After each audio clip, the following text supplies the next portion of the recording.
Hey, what's up, Darn Mates for MMAHawaii.com with the Iceman, Chuck Liddell. Chuck, welcome back to Hawaii. How you doing, man? Doing good. Doing great. What are some of your favorite places to stop, shop, and see in Hawaii? We'd like to check out all the places John used to go. You come up with, John, my trainer, polo gym. Went over there for a little bit. Check that. Gym. We got Icon Gym. Went by there. We went over to. We went to Rainbows. We got food at Rainbow Grove, whatever. Rainbow Drive-In, whatever it is. Got food, local food. Well, I guess speaking of Icon Gym, you have a bunch of guys here from your fight team taking their black belt in Hawaiian Kempo. Can you tell us how did the traditional martial arts mold you into the fighter, the person that you're in today? Well, I mean, obviously, I learned a lot of techniques, and also a lot of discipline and everything that goes along with it to mold me into the fighter I am. I mean, it was a thing of combining all the styles and stuff that I did growing up. I've done a lot of different things. So how hard is that? I guess I've only seen half of part one and then some of part two. How long is a black belt test for the Hawaiian Kempo? I've seen a little bit of it today with Icon Gym. Well, it takes a little while, and usually more or less it's just kind of putting the guys through it a little bit. They've earned it. But by the time they get here, they've earned it. They've done everything they needed to do technically, and as being shown that fighter spirit that they need, and done everything they're supposed to do before I get here. But it's just kind of.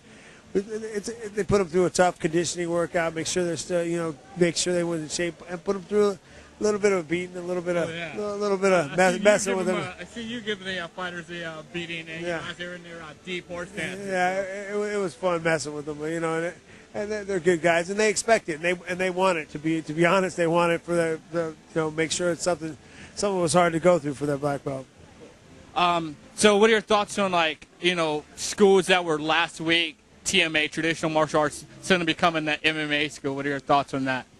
Well, I think it's great, and I think what MMA has done is told a lot of these traditional martial arts is, hey, you can't stop evolving.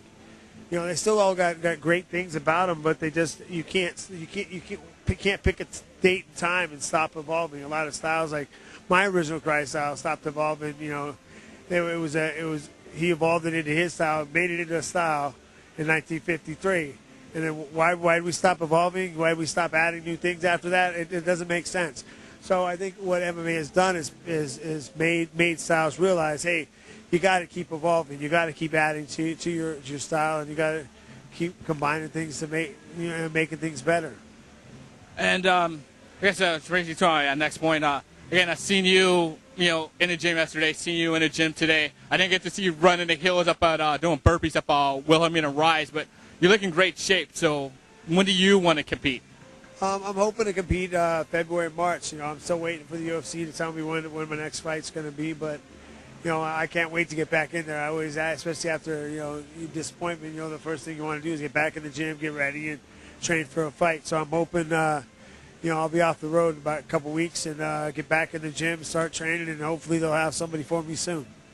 So I know you'll fight anyone that the UFC puts in front of you. So if you had a name or a list of names, who? I don't even know who now. I kind of mixed things up the last fight, so I'm not sure who they're going to put in front of me. But I figure I got to get somebody to get back and to start to get back and get engine, and then just keep working my way through it. So I guess a couple months ago, in various online forums, there was talk between Kimbo Slice, Chuck Liddell. If money talks, if Elite XC and Zuffa were to come together and make that happen, would you? Of course I would. I mean, but I don't think I don't think that after his last fight, especially, I don't think that would make sense for either one of them. But I'll fight anybody, and of course I'd fight him. So would you be able to guarantee a faster than a 14-second finish? Or? That'd be tough to guarantee faster than 14 seconds. So, Chuck, you fought all over the world. What's your favorite city to fight in or fight out of?